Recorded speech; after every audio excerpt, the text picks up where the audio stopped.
ओम क्लीम कृष्णाय नमः। नमस्कार दोस्तों, आपके अपने चैनल प्योरिटी ऑफ लाइफ में मैं नीलम शुक्ला आपका बहुत बहुत स्वागत करती हूँ।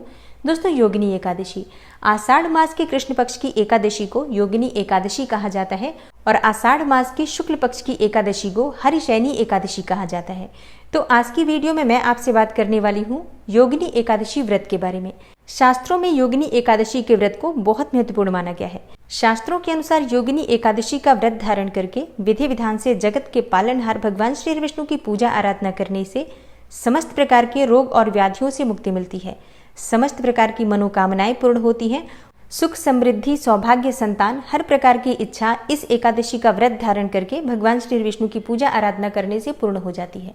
शास्त्रों में ऐसा कहा गया है कि योगिनी एकादशी का व्रत धारण करके और भगवान की पूजा आराधना करने से 88,000 ब्राह्मणों को भोजन कराने जितना पुण्य फल प्राप्त होता है।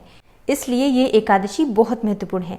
अगर आप व्रत धारण करते हैं इस एकादशी का अत्यंत ही श्रेष्ठ है, लेकिन अगर आप किसी भी कारणवश इस एकादशी का व्रत नहीं कर पाते हैं तो भी एकादशी के दिन आपको विधि विधान से भगवान श्री विष्णु की पूजा आराधना करनी चाहिए। भोजन अपना सात्विक रखिए, लहसुन प्याज मांस मदिरा इन चीज़ों का आज सेवन मत कीजिए और भगवान श्री विष्णु के चरणों में समर्पित रहिए। तो आपके मन की कोई भी इच्छा हो भगवान श्री विष्णु की कृपा से पूर्ण होती है। दोस्तों, आज की वीडियो में मैं आपसे बात करने वाली हूँ कि योगिनी एकादशी की तिथि कब प्रारंभ हो रही है, कब समाप्त हो रही है, व्रत आप कब धारण करेंगे और पारण का यानी कि व्रत खोलने का शुभ मुहूर्त क्या होगा, द्वादशी तिथि कब प्रारंभ होगी, कब समाप्त होगी और हरिवासर की समाप्ति का समय क्या होगा। आज के दिन आपको किस प्रकार से भगवान श्री विष्णु की पूजा आराधना करनी चाहिए, कौन सा उपाय करना चाहिए और कौन सी वस्तुएं भगवान को अर्पित करें जिससे कि आपके किए गए व्रत का संपूर्ण फल आपको प्राप्त हो।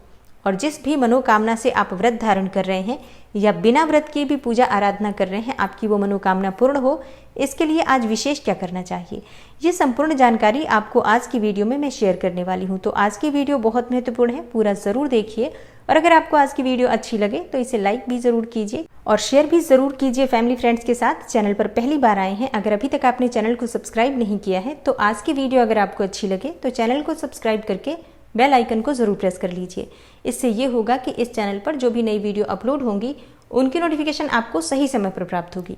दोस्तों, बात करें योगिनी एकादशी के शुभ मुहूर्त के बारे में तो योगिनी एकादशी की तिथि प्रारंभ हो जाएगी 13 जून 2023 को यानी कि मंगलवार के दिन सुबह 9:29 पर और योगिनी एकादशी की तिथि समाप्त हो रही है 14 जून को सुबह 8:48 पर।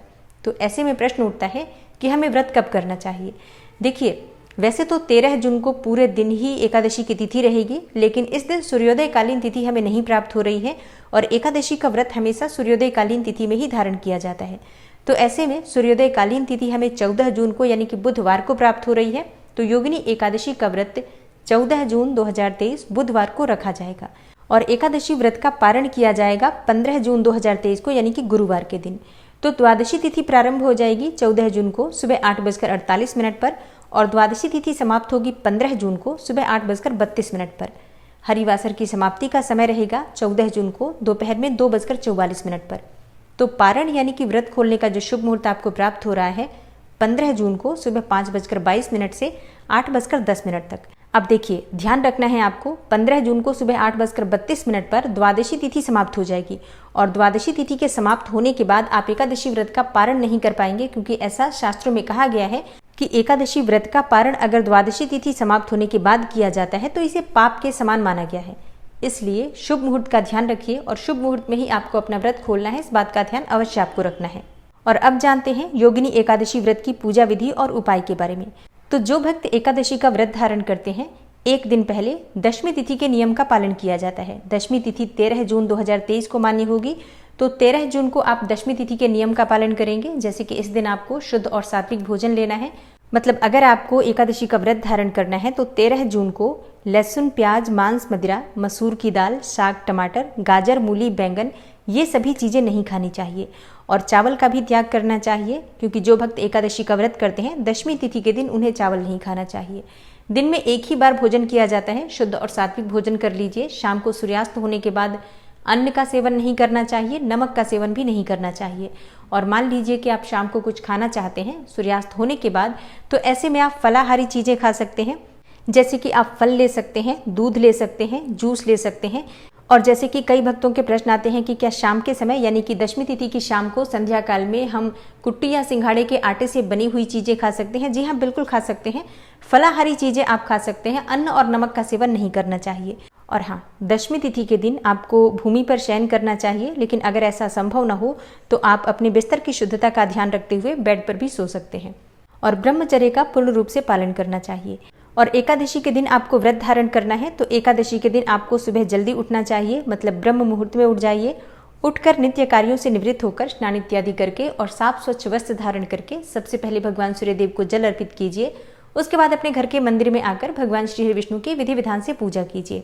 भगवान श्री हरि विष्णु का जो भी स्वरूप आपके पास है, जैसे कि लड्डू गोपाल जी हो या शालिग्राम की शिला हो, तो इनका आप अभिषेक कर सकते हैं पंचामृत से या फिर शुद्ध जल से, कच्चे दूध से, जो भी आपके पास उपलब्ध हो। आज के दिन दक्षिणावर्ती शंख में जल भरकर या कच्चा दूध भरकर भगवान श्री हरि विष्णु का अभिषेक करने से समस्त प्रकार की मनोकामनाएं पूर्ण होती हैं। तो अगर आपके पास दक्षिणावर्ती शंख है, आप उसका प्रयोग कर सकते हैं। नहीं है तो आप किसी पात्र में भी, चांदी का पात्र हो या पीतल के पात्र में भी कच्चे दूध से भगवान श्री हरि विष्णु का अभिषेक कर सकते हैं। फिर उन्हें पीले वस्त्र धारण कराएं, पीले पुष्प उन्हें अर्पित करें, पीला यज्ञोपवीत अर्पित करें, फल और मिठाइयों का भोग अर्पित करें और धूप दीप दिखाकर भगवान श्री हरि विष्णु का विधि विधान से पूजन कर लीजिए। अब देखिए, अगर आपके पास भगवान श्री हरि विष्णु और माँ लक्ष्मी दोनों विराजित हैं, तो दोनों की विधि विधान से संयुक्त रूप से पूजा कीजिए। माँ लक्ष्मी को लाल पुष्प अर्पित कीजिए और श्री हरि विष्णु को पीले पुष्प अर्पित कीजिए। इसके बाद भगवान श्री हरि विष्णु और माँ लक्ष्मी के मंत्रों का आप जप कीजिए, जैसे कि विष्णु सहस्त्रनाम का पाठ कर लीजिए, श्री सूक्त या कनक धारा का पाठ कर लीजिए और भगवान श्री हरि विष्णु और माँ लक्ष्मी से उनकी कृपा प्राप्ति के लिए प्रार्थना कीजिए। तो इससे आपके जीवन की कोई भी परेशानी हो, चाहे आर्थिक हो, शारीरिक हो, मानसिक हो, सभी प्रकार की परेशानियां समाप्त होती हैं और घर में सुख, समृद्धि, संतान, सौभाग्य, विवाह, कोई भी आपकी मनोकामना हो, कोई भी आपके कार्य रुके हुए हो, समस्त प्रकार के कार्य आपके बनने लग जाते हैं मात्र एकादशी के दिन इस उपाय को करने से। और हाँ, पूजा पूर्ण करने के बाद भगवान श्री हरि विष्णु की आरती कर लीजिए। और दिन में आपको व्रत धारण करना है, तो व्रत में आप फलाहार कर सकते हैं, कोई सा भी फल खा सकते हैं, दूध पी सकते हैं, जूस पी सकते हैं, फलों का रस ले सकते हैं, मतलब फलाहार और जलाहार के द्वारा आप एकादशी का व्रत धारण कर सकते हैं। इसके बाद शाम के समय फिर से विधि विधान से भगवान श्री हरि विष्णु की पूजा आराधना कीजिए, मंत्रों का जप कीजिए, रात्रि जागरण कीजिए और अगले दिन यानी कि द्वादशी तिथि के दिन सुबह जल्दी उठ जाइए, स्नान इत्यादि से निवृत्त होकर भगवान श्री हरि विष्णु की पूजा आराधना कीजिए, भगवान सूर्यदेव को जल अर्पित कीजिए और तुलसी में जल अर्पित कीजिए। इसके बाद आप स्वयं भी शुभ मुहूर्त में अपना व्रत खोल सकते हैं, व्रत का पारणा कर सकते हैं। और हाँ, अपना व्रत खोलने से पहले किसी ब्राह्मण को घर बुलाकर भोजन कराना चाहिए, ऐसा शास्त्रों का विधान है। लेकिन मान लीजिए कि इतनी सुबह आप किसी ब्राह्मण को घर बुलाकर भोजन नहीं करा सकते, तो ऐसे में ब्राह्मण के निमित्त भोजन की कच्ची सामग्री निकाल कर रख दीजिए, दक्षिणा रख दीजिए, फल, मिठाई, वस्त्र इत्यादि जो भी आप दान करना चाहते हैं, दान की सभी सामग्री एकत्रित करके भगवान श्री हरि विष्णु को समर्पित कर दीजिए। इसके बाद आप स्वयं भी अपना व्रत खोल सकते हैं, व्रत का पारण कर सकते हैं। तो ये हैं दशमी से द्वादशी तक के नियम, जिनका पालन जरूर करना चाहिए अगर आप एकादशी का व्रत धारण करते हैं तो दोस्तों, ये है आज की वीडियो। योगिनी एकादशी व्रत की कथा की वीडियो और पूजा विधि की संपूर्ण वीडियो आपको कल मिल जाएगी, तो चैनल से जुड़े रहिए। मिलती हूँ मैं आपसे अगली वीडियो में, तब तक के लिए नमस्कार।